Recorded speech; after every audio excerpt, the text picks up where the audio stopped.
Samantala, humuhupa ng baha sa ilang kalsada sa Cagayan de Oro City na ngayon nasa state of calamity dahil sa malakas na ulan kahapon. At mula sa Cagayan de Oro City, narito ang unang balita. Live ni Steve Dailisan. Steve! Igan, nandito tayo ngayon sa bahagi ng CM Recto Avenue dito sa Cagayan de Oro City. At kung makikita mo dito sa aking likuran ay unti-unti nang humuhupa yung baha. Kagabi, Igan, naabot hanggang bewang o hanggang lagpas dibdib, yung tubig dito. Kaya marami dun sa mga sasakyan yung talaga namang nalubog sa tubig. Pero sa ngayon, talaga namang punong-puno ng putik itong kalsada. Yung ilan dun sa mga sasakyan ay pinipilit ng makatawid dito sa bahaging ito.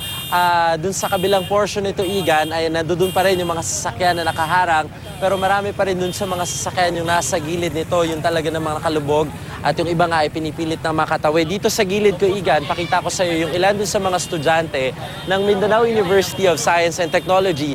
Sila, Igan, yung mga na-stranded simula pa kagabi. Kaya ang ginagawa ngayon ng ilan dun sa mga rescue teams at yung ilang mga truck ng bumbero ay nahakot na yung mga estudyante mula rito na hindi pa nakakauwi. Ngayon pa lamang sila makakabalik dun sa kani-kanilang mga tahanan. Nagdeklara na yung Department of Education dito na walang pasok mula elementary hanggang high school. Yung ilang sa mga kolehiyo naman dito ay kanya-kanya sila ng pagdedeklara ng walang pasok. Yung ilan dun sa mga evacuees, Igan, dito sa Cagayan de Oro City na lumikas ay maaari na raw makabalik dun sa kanilang mga tahanan kung tingin nila ay ligtas. Yung panahon naman sa ngayon dito, kahit sinasabi na posible pa rin makaapekto yung low pressure area, sa ngayon ay medyo umaaraw na, bagamat makulimlim pa rin ang panahon.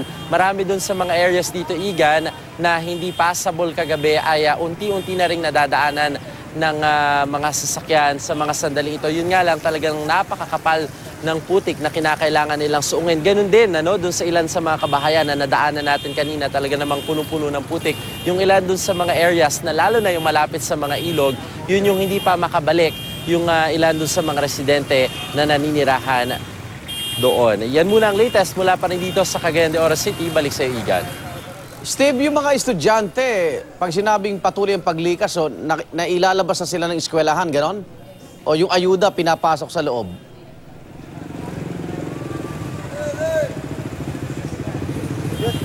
Sorry, Igan, pwedeng pakiulit? Yung mga estudyanteng stranded, kamusta na sila?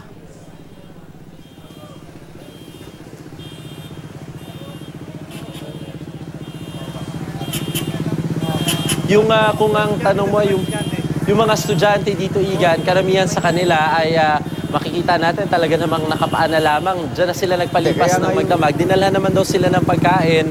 Pero syempre, yung kanilang mga magulang na nag-aalala kahit papaano ay mapapanatag na sa ngayon, lalo't makakauwi na sila dun sa kanilang mga tahanan. Yung ilan nga dyan kanina, Igan, talagang halos takot na takot kagabi, lalo't marami dun sa mga estudyante dito ay nagpilit din. Yung ilan sa kanila nagpilit na tumawid kagabi, pero talagang dito sa area na ito, in particular, naglagay nga daw ng lubid. Pero pinili naman ng kanilang school administrator na ngayon na lamang sila pauwiin para nang sa gayon ay masiguro rin yung kanilang kaligtasan. Maraming salamat, Steve Dailisan.